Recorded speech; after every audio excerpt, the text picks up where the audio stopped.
उठ तो रही थी। अरे कोई बात नहीं, खाने में क्या बनाना है वो बता दे। देख लो माँ, कुछ भी जो ये कहे बना लेते हैं। बेटा, मैंने तो जो सब्जी थी वो काट दी है, तू बस रोटियां बना लेना। ये हर रोज सुबह का सीन था ममता के ससुराल का।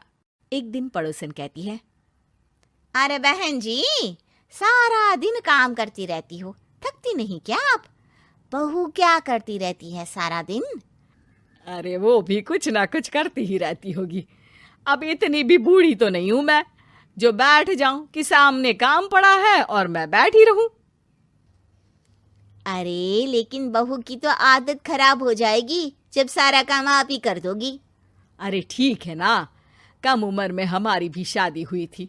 अब आजकल के पढ़ने लिखने वाले बच्चों को सारी जिम्मेदारी लेने में भी तो वक्त लगता है। बहू है तो क्या हुआ, मेरी बेटी की उम्र की ही है ना। एक उसे भी देख लो, चाय बनाने के सिवा आता ही क्या है। ममता से सारी बात करती है। हाँ, मम्मी जी ही ज्यादा काम करती हैं, इसमें कोई दो राय नहीं है। लेकिन मैं भी क्या करूं? ऑफिस और घर के बीच जो वक्त मिलता है उसी में काम कर लेते हैं, है ना? दिन बीत रहे थे। सास बहू के बीच की बॉन्डिंग अच्छी थी, लेकिन जब बहू माँ बनती है तो जो थोड़ा बहुत काम किया करती थी वो भी छोड़ देती है। बहू, ये ले तेरे लिए बनाया है, इसको खाने से बच्चा और तू दोनों स्वस्थ रहेंगे। ठीक है माँ जी। माँ जी, वो बच्चे के लिए गद्दे जो सूख रहे हैं ना छत पर, जरा ले आइए ना। तभी वहां पति आ जाता है। अरे माँ रुको, मैं ले आता हूँ, तुम मेरा खाना लगा दो। माँ किचन में चली जाती है। पता है, बगल वाली डॉली है ना, वो लोग हमारी साइड के हैं। उसकी सास ने तो उसकी हड्डियों को मजबूत करने वाले लड्डू बनाए हैं। उसे भी बच्चा हुआ है ना। पता नहीं मम्मी जी क्या पानी सा उबाल कर दे देती है, मैं तो बस वही खा लेती हूँ। अरे तो तुम्हारे साइड बनता है तो तुम अपनी माँ से बोल दो, वो बना देंगी। आहा, माँ की तबीयत ठीक नहीं रहती, तुम जानती हो ना, कैसे बनाएंगी वो? अरे क्या हो गया सासू माँ को? कल तक तो फेसबुक में किटी की फोटो डाल रही थी। अच्छा अच्छा, चुप रहिए।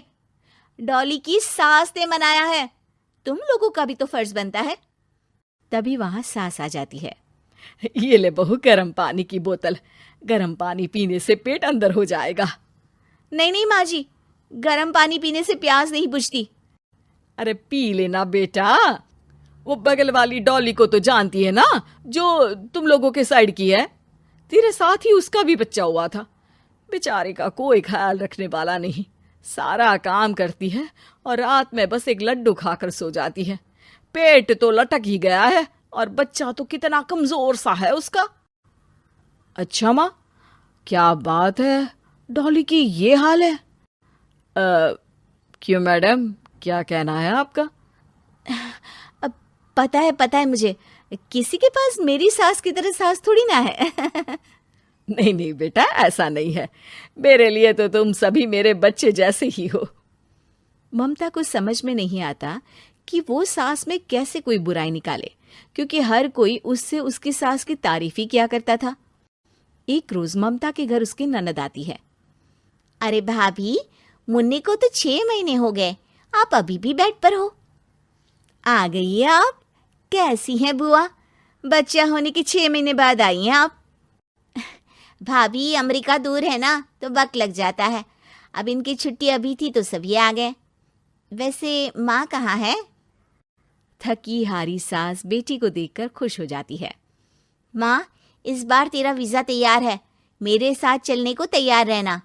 हाँ हाँ बेटा, मैं तैयार हूँ। अरे ऐसे कैसे माँ, मैं कैसे मैनेज करूंगी? कैसे मतलब?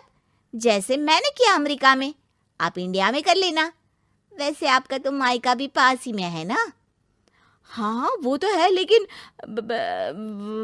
वहाँ माँ के पास वक्त नहीं होता, ईश्वर भक्ति में उनका सारा समय चला जाता है। भाभी, बेटी परेशान हो तो माँ का ध्यान आरती में कैसे लग सकता है? समझ में ही नहीं आता। वैसे भी अब माँ को मैं अपने साथ ले जा रही हूँ, माँ को विदेश घूमने का शौक है ना। ममता मन मारकर चुप हो जाती है, लेकिन मन ही मन सोचती है कि वो कैसे सारा काम मैनेज करेगी। पति का खाना, नाश्ता, मुन्ने को नहलाना, धुलाना, फिर रात भर इसके लिए दूध तैयार करना। माँ तो सारा काम करती थी। हे भगवान, ना भाई ना। क्या हुआ भाभी? क्या सोचकर ना भी ना कर रही हो? अरे कुछ नहीं, बस बच्चे के बाद से ही कमजोरी ज्यादा हो गई है ना, तो अचानक से बड़बड़ाने लगती हूँ मैं। अगले दिन ममता अपनी माँ को फोन करती है। राधे राधे। माँ मैं क्या करूँ, मेरी सास तो अमेरिका जा रही है बेटी के पास। अब घर का सारा काम, बच्चा, सब कैसे मैनेज करूँगी। तू आ जाना माँ कुछ महीनों के लिए मेरे पास। अरे ना ना ममता, मेरे बस की बात नहीं है काम धाम। अरे तू तो जानती है ना, मैंने तो तेरे भाई की शादी भी गरीब गांव की लड़की से इसीलिए ही की थी कि वो चुपचाप घर का सारा काम करे। वैसे भी अब तो आदत भी नहीं रही मेरी काम करने की। ममता को माँ पर बहुत गुस्सा आता है। ठीक है माँ, देख लूंगी मैं, लेकिन मेरी मुसीबत के वक्त आप मेरा साथ नहीं दे रही है, अब भूल जाना मुझे। ममता गुस्से में आकर फोन रख देती है और रोने लगती है, लेकिन बेचारी करे भी तो क्या। अब सास और ननद दोनों घर का काम करते, नेहा आराम करती, लेकिन अब आराम में भी उसे चिंता रहती।